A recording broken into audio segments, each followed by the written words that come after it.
So this is not the craziest week you've ever experienced. You've seen a lot in 19 seasons. Yeah, man, I've had, like in Jacksonville, 5 or 6 head coaches, 2 GMs, 2 owners, maybe 7 different tight end coaches, over 20 different quarterbacks, maybe 45, 50 different tight ends coming in and out of the room. And in Jacksonville, we had so much turnover that it was always a revolving door. So it was kind of like, it was something that, sadly enough, I grew to get used to. And so, like I said before, it's kind of helped my process as far as how I'm able to compartmentalize and synthesize things that matter and don't matter, and see things for what they are and not, see past that and just take it one day at a time. So what matters right now after you part ways with your offensive coordinator mid-season? Not blinking and leaning on our preparation, on everything that we've, endured from camp all the way till now. Really just going back to the basics, and just playing football. Like, for most of these guys, I'm pretty sure they've been playing this game for a long time. I started playing when I was 7 years old, so, we get to play a kid's game for a king's ransom, and at the end of the day, it's about production. That's what this business is about. Regardless of anything else, it's about production. And, it's our goal to put our best stuff out there every Sunday, sometimes Thursday, maybe a Monday. And, so that's really what our focus is. Contrary to what, the outside may think, we're really close in that locker room. And the leadership is as good as as I've been around since I've been playing this game. And, it's just about carrying it over from the meeting room to the practice field to the game field, and just leaning on the preparation.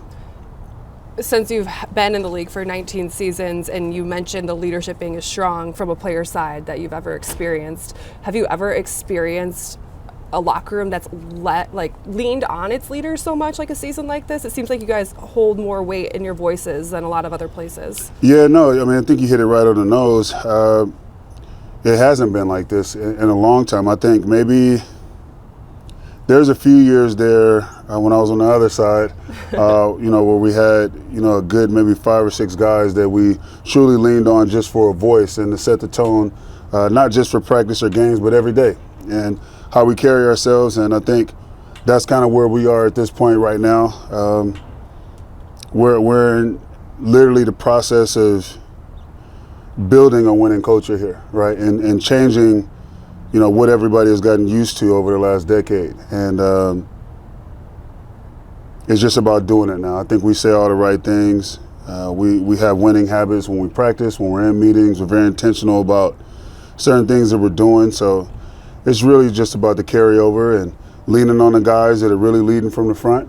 And if you're, a guy on the fringe trying to figure it out, find yourself a leader and find yourself a guy that's going to show you the way. When you talk about it being a production-based league, do you think it was important, though, that there was a message sent this week about it maybe not being good enough, and that will resonate with the locker room? I think so. Like I said, nobody comes here to work to just be garbage, and nobody comes to work to go through all of this Monday through Saturday just to have duds on Sunday, right? Like, we get it. We understand, the stakes are the highest. And that's one thing I always say when I'm in the locker room. It's like, where else would you rather be than when the stakes are the highest? So, like, this is what we do. And people that sit on the couch wish they could do. So, while you have this moment, you might as well get after it. And so I think the message is loud and clear. It's just about going out there and doing it, being intentional about everything that we're doing every single day, and stacking days. You mentioned you've been on the other side for a few of these matchups, like on Sunday. Yeah. Do they talk about it as much in Green Bay like they talk about it here in Chicago? Yeah, it's a thing. It's definitely a topic of conversation, not just the week of. Yeah. It's something that permeates throughout the organization. So I know what it's like being on that side, and obviously a good handful of those guys that are really good friends of mine are the coaches. You're at that point. Yeah, I'm at that point. And, Matt will text me. He'll FaceTime me at like 2 a.m. just watching my film and talking shit, Sorry, I didn't mean to curse. I don't know we'll bleep it out. We now. love that. But, yeah, it's it's special, and it's special to be a part of. And I'm just grateful to be able to serve alongside my brothers here and get a dub and change this thing around. I want to talk about your longevity in this business and in this league, because 40 years old, 19th season, how much pride do you take in being able to take care of your body for that long and be able to withstand the test of time? First and foremost, I'm very grateful just for the opportunity to be able to continue to live out my dream. And I think I try not to put too much pressure on that or on myself because I don't want to jinx it. I understand that what I'm doing is different and nobody's ever done it. And so that's enough to keep me getting out to bed. But then also that's enough to keep me in alignment with all the things that have gotten me here. And so it's truly been grateful to be doing this thing for almost 2 decades. And, you know, to watch my career start out one way, right, where I get to Jacksonville, it's more of a run the ball, play action pass, take our shots, not really passing the ball a lot. So my first 4 years is really learning how to be a really good blocker. And I would, and I would get, passes here and there, do my thing, and I do what I could with my opportunities that I got. And then obviously I made my first Pro Bowl, got all pro. I was an alternate the year before that. So I got to experience some really good things, but in that time, it was just about crafting to be the best all-around tight end that I could be. And, one of my tight end coaches who's like my stepdad, still watches my film now. His name is John Embry. He coaches now in Miami, coaches tight ends now, but he coached Tony Gonzalez, Daniel Graham, George Kittle. He called me yesterday. He's just like, coaching me about my film, and, we just go back and forth. And one thing that will always stick with me, he was like, there's a lot of guys that can go out there and run and catch the ball. There's no tight end out there that truly wants to get dirty and dominate at the point of contact. And so if you can hone in on both of those, you've been in this league for a really long time. And he told me that when I was in college. And from my sophomore year on, that's what it's been about. It's just being my personal best every day, living like I'm on a one-day contract, meaning that if I'm not giving my absolute best at whatever it is that I'm doing, I can't renew my contract for the next day. So when I'm out there, regardless of what it is, I'm just trying to be the best. And that's really all I focus on, and not trying to be Superman. My best will always be enough, and it's gotten me this far, so I'm truly just honored. You still have the smile on your face, which is a good sign, because you still love the game. Oh yeah, it's what I do, man. It's a good moment. Okay, but withstanding, like your body withstanding all the hits that you take, because we're in the toughest sport that there is to play. Like who do you dial up and be like, all right, I want to stay in this league for 19 seasons. What do I got to do? Like I know you're probably like almost maniacal in how you take care of your body too. Yeah. So even before I get to explain that part of it, the biggest part of it is my mind and my mental fortitude, and I built that twice as much as I've built my body up. And I just think that it's one of those things, like there's a difference between being injured and being hurt. I know the difference. I played hurt. I respect the game, and so I put a lot into it.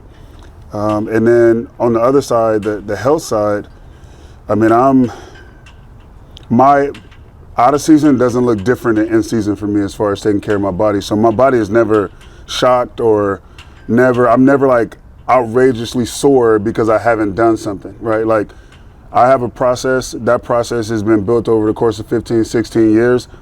I've added some things. I've taken out some things depending on what my body needs. And right now I'm just a machine as far as like knowing what I need. And, season 16 is when I started getting like a day here off during camp, here and there off during camp. And then obviously during the season, Thursdays is my day off because that's more of the passing game. I'm not really in that no more. And so I use that day. I get an extra lift in.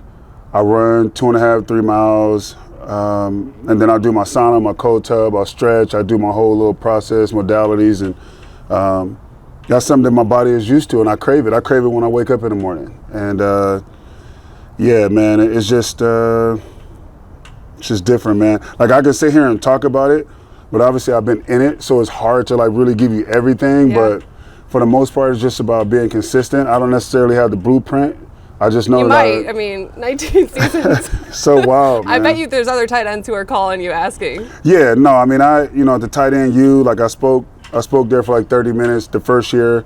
The second year I went out just to really just help out and let the guys just pick my brain. Obviously, me, Kittle, Kelsey, we're all really close. We all shared nuggets here and there. And, yeah, I mean, I guess that's what I'm here for. And, you know, the universe put me in position to still be playing this game for a long time and be able to pay it forward whenever I have the opportunity. We could probably talk for hours about all No of this. doubt. No which doubt. is why it's so fascinating. Let's wrap with this. You know, as kind of we talked about in the beginning, just there is change, but there's also a lot of season left to play. Yeah.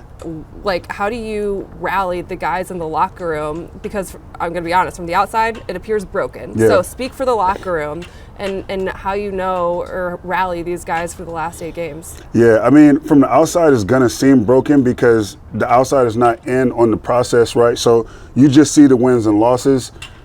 Our process is not going to change based on the outcome. We're very process driven, and that's because of the leadership. And so I just want everybody to know that, like, we haven't given up. There's a lot of football out there left to go get.